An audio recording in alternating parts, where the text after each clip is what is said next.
Comment se fabriquent, je vous demande, les idoles dont se peuplent tous les rêves des générations d'aujourd'hui? Comment le plus infime crétin, le canard le plus rebutant, la plus désespérante donzelle, peuvent-ils se muer en dieu, déesse, recueillir plus d'âmes en un jour que Jésus-Christ en 2000 ans?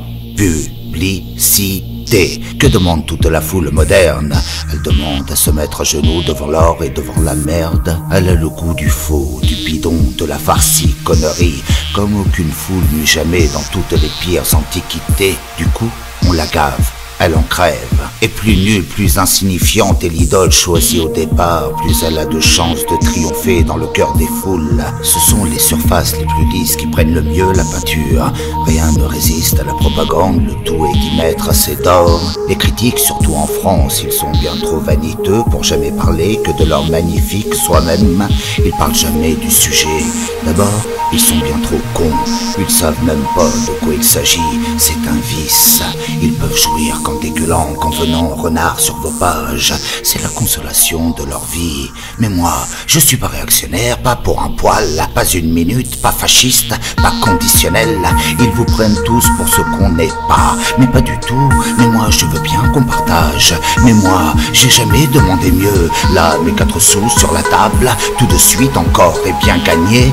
Pas extorqué du tout au peuple. Jamais touché un petit sourd qui n'ait gagné 120 fois. Pas né dans la bourgeoisie. Je vous le dis tel quel, il a fallu voler ma vie, et cependant jamais libre. Chaque matin on venait me la reprendre, ce qu'il en reste.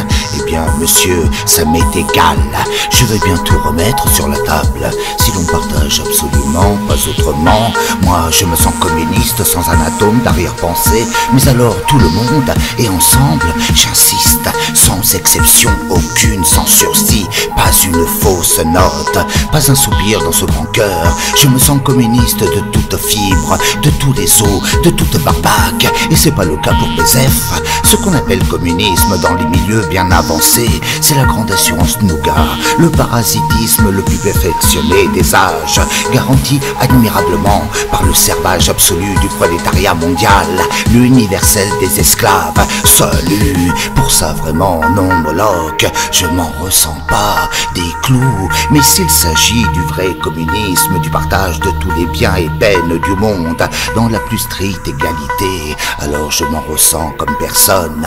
J'ai plus besoin qu'on me stimule, qu'on me bassine, qu'on me catéchise. Je suis prêt au garde à vous, je suis le plus grand partageux qu'on aura jamais connu.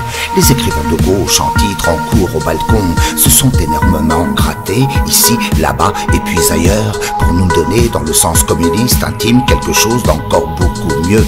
L'intention était fort louable, parfaitement honnête, mais où sont les chefs-d'œuvre promis? On s'est pourtant bien réunis ici, là-bas et puis ailleurs, et comme on a bien déclamé, énormément pontifié, comme on a tranché, jugé, pourfendu, navré les impies, sur le plan idéologique, quel massacre encore, comme la critique a bien rampé, comme elle a bien encensé, devancé, soufflé, tambouriné ces pauvres merdes. En a-t-on hurlé des sottises? Avec quel cosmique culot s'est-on poussé du rose au rouge, au blanc, au surmoi plus que rouge? Pauvre moi de nature si tiède, l'âme n'a pas suivi, mais pas du tout, la doctrine, la tartufferie générale. À cet égard, tout au moins, la faillite est totale. L'âme communiste ne s'exprime nulle part, c'est qu'il émane d'individus, dits créateurs, tous absolument bourgeois, de cœur et d'intention, frénétiques intimes de l'idéal des bourgeois.